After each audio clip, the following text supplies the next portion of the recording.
Assalamualaikum warahmatullahi wabarakatuh. Selamat datang di video YouTube saya. Kali ini untuk aksi nyata budaya positif modul 1.4.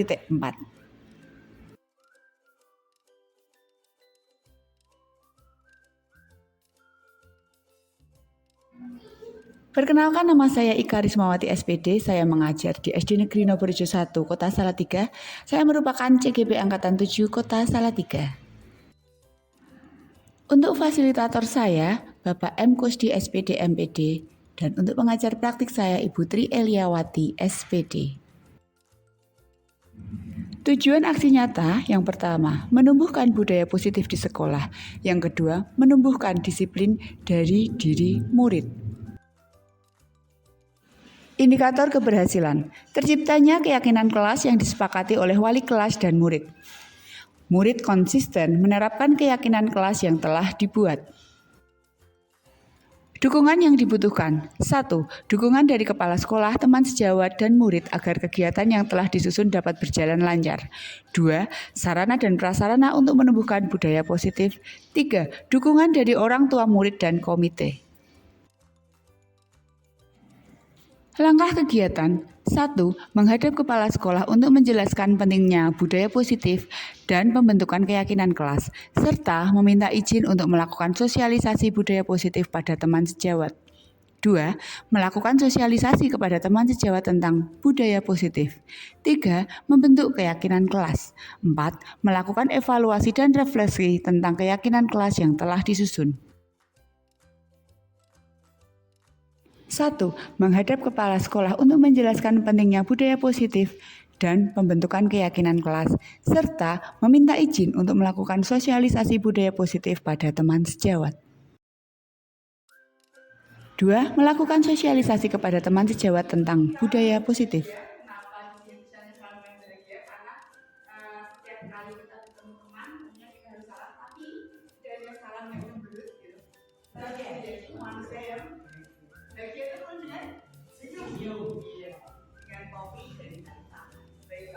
Yang pertama, apa makna budaya positif? Apa contoh penerapan budaya positif yang telah kita terapkan?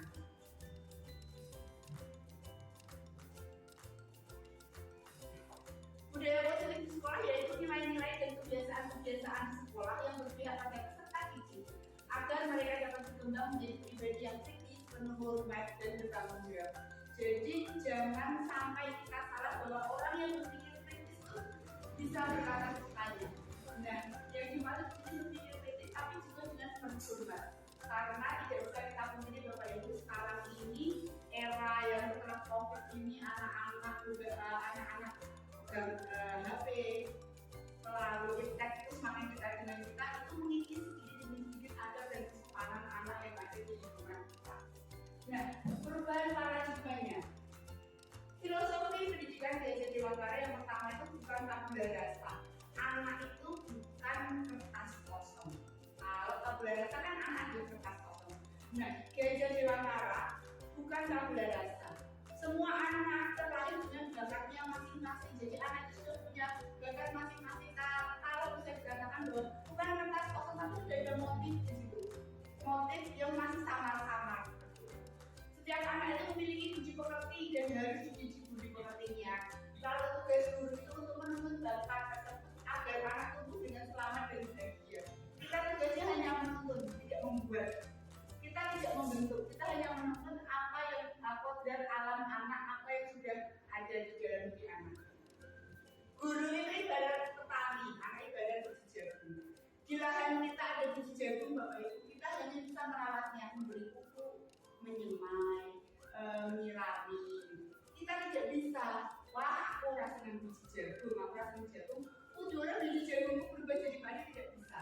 Jadi anak seperti itu, anak sudah punya kodrat masing-masing, kita tidak bisa merubah kodratnya. Yang kita bisa, kita hanya mempertebal garis kodrat yang dimiliki anak. Nah, pendidikan itu berkaitan dengan kodrat alam dan kodrat zaman. Yang saya bilang tadi, kodrat alam itu adalah anak itu sudah memiliki kodratnya masing-masing, Bapak Ibu. Ada yang suka cetak bola dari awal, matematika tidak bisa. Ada yang dari keluarga broken home, dia menjadi pemalu, dia menjadi tidak percaya diri, dia tidak pintar akademik, tapi pasti dia memiliki apa yang hal istimewa atau hal unik apa yang dia miliki. Lalu setiap pendidikan atau setiap pelayanan pendidikan yang kita berikan haruslah berpihak pada anak. Tidak bisa lagi bahwa guru adalah dalang, anak semua kita. Itu adalah pemikiran zaman dulu Bapak Ibu. Kalau sekarang semua itu kita harus menghamba pada anak. Menghamba buat sudah ya. Tapi kita harus melakukan apapun yang terbaik untuk anak. Perubahan paradigmanya untuk membangun budaya yang positif, sekolah perlu menyediakan lingkungan yang positif, aman, nyaman, agar murid-murid mau berpikir, bertindak dan mencipta dengan merdeka, mandiri dan bertanggung jawab. Lazimnya disiplin dikaitkan dengan kontrol. Nah, dalam hal ini kontrol guru dalam menghadapi murid, tapi bukan mendikte atau diktator. Kita hanya bisa mengontrolnya. Nah, perubahan paradigma teori kontrol, ilusi kontrol. Berikut ini paparan Dr. William Glasser dalam kontrol teori untuk meluruskan miskonsepsi tentang kontrol. Ilusi guru mengontrol murid. Ilusi bahwa kritik dan membuat orang merasa bersalah dapat menguatkan karakter, padahal sebenarnya itu salah. Lalu ilusi lagi, jadi yang di sini itu yang tidak benar gitu, bahwa semua penguatan positif, efektif dan bermanfaat itu tidak juga ternyata. Ilusi bahwa orang dewasa memiliki kita untuk memaksa, karena kita dewasa kita tidak untuk memaksa mereka melakukan ini, tidak melakukan itu, ternyata itu salah. Karena apa? Perubahan paradigma stimulus respon. Ada teori kontrol di sini. Bisakah kita mengontrol seseorang? Misal Bapak Ibu, yang bisa Bapak Ibu kontrol kan jadi Bapak Ibu sendiri, bukan orang lain.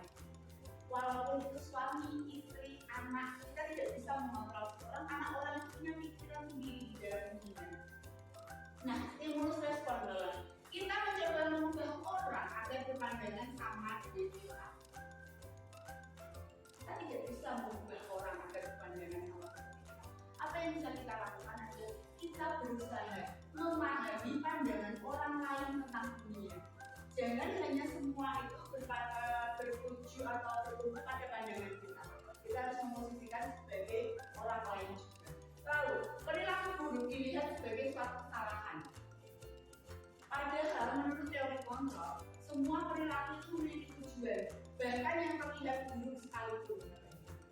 Orang lain bisa mengontrol saya. Itu adalah asumsi yang salah. Aku seperti ini karena aku mengontrol. Karena yang mengontrol diri Bapak Ibu sendiri, diri Anda sendiri. Tidak mungkin saya bilang Pak Joko ke kanan. Pak Joko kan itu kalau beliau tidak mau seperti itu. Saya bisa mengontrol orang lain sudah salah. Siapa kita bisa mengontrol orang lain? Anda tidak bisa mengontrol orang lain. Pemaksaan ada pada saat rujukan gagal. Saat kita tidak bisa memaksakan. Kalau memaksakan hanya ketika itu akan terlaksana dengan terpaksa dan tidak ada penanaman karakter ya. Oke, kita memaksa untuk baik gitu ya. Kita memaksa dia untuk salaman. Sebenarnya harus salaman kita paksa. Dia salaman saat itu Bapak Ibu. Tapi nilai yang ingin kita sampaikan tidak ada. Testimoni. Nama saya Sugeng Haryanto. Saya mengajar di SD Noborejo 1 kelas 2. WIK sudah menerapkan budaya disiplin dengan baik. Ini terus terang memberikan motivasi kepada saya untuk ikut menerapkan juga di kelas saya. Terima kasih WIK. Perkenalkan, nama saya Joko Budi Nuryanto, guru olahraga SD Noborejo 1. Saya sekarang paham bahwa hukuman beda dari konsekuensi. Sebagai guru olahraga, saya akan mencoba merubah pola pikir saya. Terima kasih. Terima kasih atas segala perhatiannya. Wassalamualaikum warahmatullahi wabarakatuh.